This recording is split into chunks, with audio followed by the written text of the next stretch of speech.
So in the previous list, we looked at the copy abilities that I find distasteful.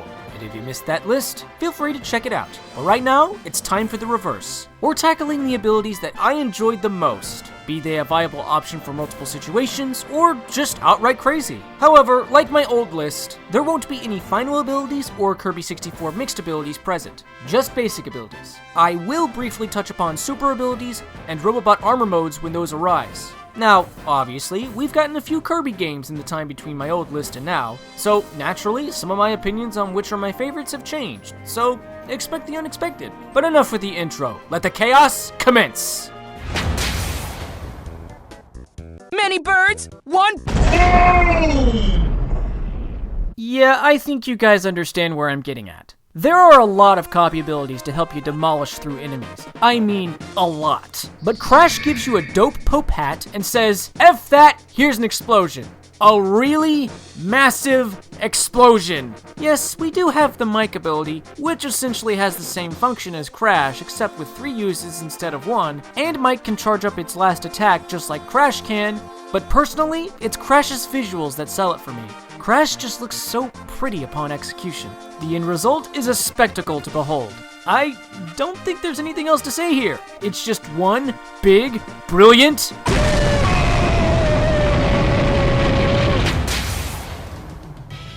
So, like I said in the last entry, the Kirby series provides multiple ways to beat up baddies. You could shoot them with a laser, you could punch them to death, or you could smash them with a hammer!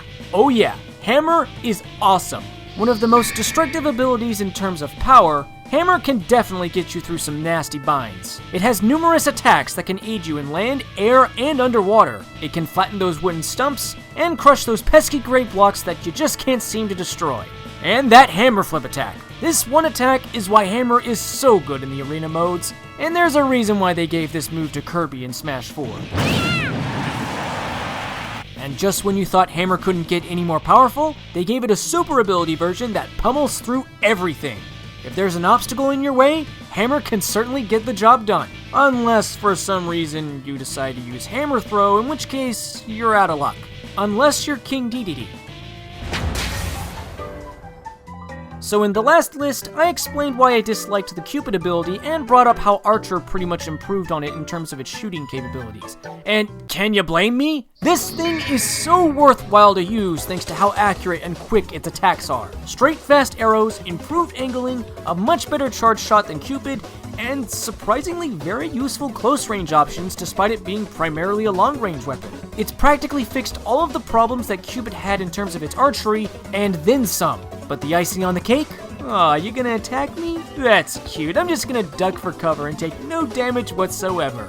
And then Legolas yo behind! Seriously, that ducking attack is kinda what makes Archer a bit OP, and thus pretty useful in the arena modes. With how disappointing Cupid was to me, I felt a better ability that used a bow was much needed. Thankfully, Archer delivered. Getting an ability that's rare to find in Kirby games is a pretty big deal. If you get one, you get this really super cool, awesome ability, but then your excitement turns into screams if you manage to lose it. This is most certainly true with the UFO ability. Might as well call this one the 2D shooter in a platformer ability since the controls switch to that of a 2D shooter, minus auto-scrolling. As such, you can shoot chargeable lasers. That right there should tell you how awesome this ability is to play with. Of course, that's not all it has to offer. It has the attack of another ability that you'll see later on in the list built in. It can also use Star Guard, which releases a tiny electricity sphere that orbits around Kirby, dealing damage to enemies that get hit by it. But if for some reason none of that works for you, then in Planet Robobot, you can abduct enemies like the alien ship you are. I only have 2 real gripes with UFO. It can't go down ladders, and in most of the games it appears in, once you reach a goal, you lose UFO, and you can't use it in the next level you choose to play. Despite these issues, UFO's positives really outweigh its downsides. It may be a change of pace from the traditional Kirby gameplay, but it is well worth being a tiny airship of destruction and devastation. How did I forget this one on my original list? I mean, think about it. Someone at HAL thought it was a good idea to put Kirby's moveset from Smash into an actual Kirby game as a copy ability. And it worked! Too bad it's only in 2 games and a side mode in another. In any case, this is probably the single coolest nod to another game series HAL has been associated with that has ever been put into a Kirby game, let alone as a copy ability. Nearly all of the moves you see Kirby do in Smash can be performed with the Smash Bros. Ability. He's got his side special hammer attack, his down special stone attack, his final cutter up special, a forward kick for a dash attack, Vulcan jab as the copy ability's standard special, and that spinny mid-air attack thing. You pretty much have multiple abilities jam-packed into this single one. With such a wide range of attacks, you've got a versatile ability with enough in its arsenal to get you through numerous circumstances. And in Planet Robobot, Kirby actually gets the Smash Bros. Shield. They really are giving us the full Smash Bros. Package with this one. Kudos to you, HAL, for putting in so much care and thought into this awesome Easter egg to one of Nintendo's biggest Smash hits ever. Pun intended. As foreshadowed in the UFO segment, you can't get any more rudimentary than this. Like I said in the Double Top 5, Beam is a very basic ability. In a number of the games it appears in, all you do is break out a Beam Whip to attack and that's it. Not saying it's bad, but it could have been more. Now why does that sound familiar? Fortunately, Beam's moveset was expanded upon in Superstar, and this version has become the main version of Beam in the modern Kirby titles since Return to Dreamland. Now there's more you can do with the Beam Whip. You can spiral the beam with a dash, rain down energy bolts from a dash into a jump, and charge up the beam for a fast-firing beam blast. And let's not forget that Kirby can hover in the air in place as he rotates the beam around himself. And this is honestly one of my favorite attacks from Beam. It's so amusing just seeing Kirby suspend himself in the air like that. Sadly, this move is only in Return to Dreamland. Bummer.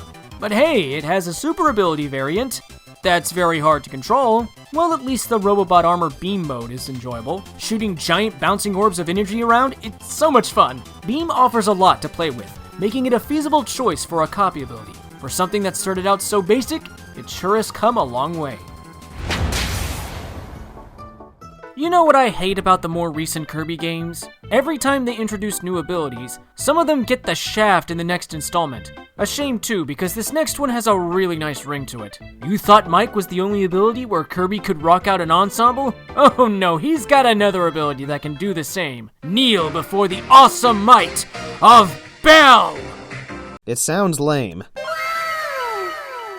And you're still a big baby. Moving on. The instant I saw the Bell ability when it was revealed, I fell in love with the design and concept. Okay, yes, you're mainly just whacking bells around like crazy, but have you seen the attacks you can pull off with this thing? Like, how is any of this possible? And to top it off, you can perform some nasty combos with these attacks. It's dumb, and I love it. Oh, but that's not all. Kirby also has Bell Block to hide under a giant bell that will hurt enemies that simply touch it. And then there's Twin Tanker, where Kirby throws around his endless supply of bells, which will bounce off of walls and attack anything in their path. Oh, did I mention they're thrown in front of and behind him? Great protection there. The awesomely dumb combos and good defensive maneuvers of Bell make for one delightful instrument of destruction. It just goes to show, don't underestimate the power of the bell, because it just might ring in your doom. And here's hoping this ability doesn't get the shaft in the next Kirby game. HAL, you aren't fooling anyone. We know this ability is a blatant reference to Earthbound's Hero Ness, but what do I care? It's still awesome. Strange how there's actually not much to this ability, but what it can do will blow your minds. Literally. You can dash to disappear and teleport, which you can hold for quite a while and sneak attack on foes. But its main attacking method is releasing this giant ball of psychic energy and controlling it to attack enemies. I'd best describe this attack as Flare Beam if it was easier to control. Like I said, this doesn't seem like much, but it is very useful.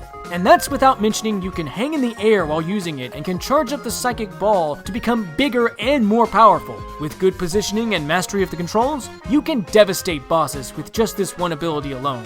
For the Robobot Armor's ESP mode, you mainly move around carrying giant balls of energy in your mech's hands that release into the air when you let go of the button. It doesn't sound all that interesting, but you essentially become an invincible moving wrecking ball of psychic energy when doing this. So yeah, I'm not complaining. This is my favorite of the new abilities in Planet Robobot, and as such, please bring it back in the next game, HAL!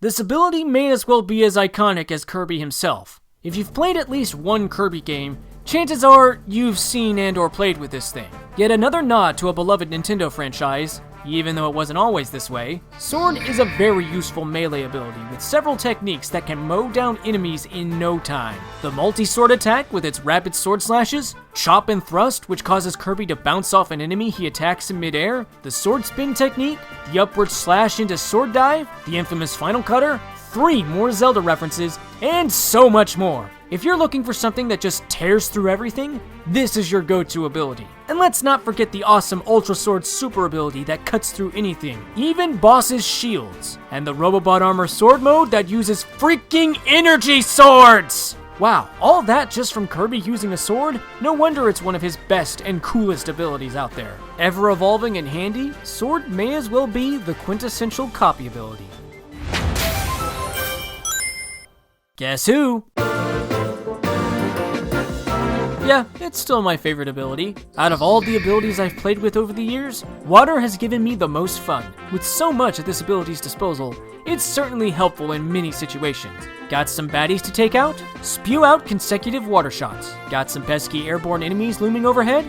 Use your hat as a geyser to gush them away. Need some lift? Shoot water at the ground to push you upwards. Too many enemies closing in? Imagination is a great thing.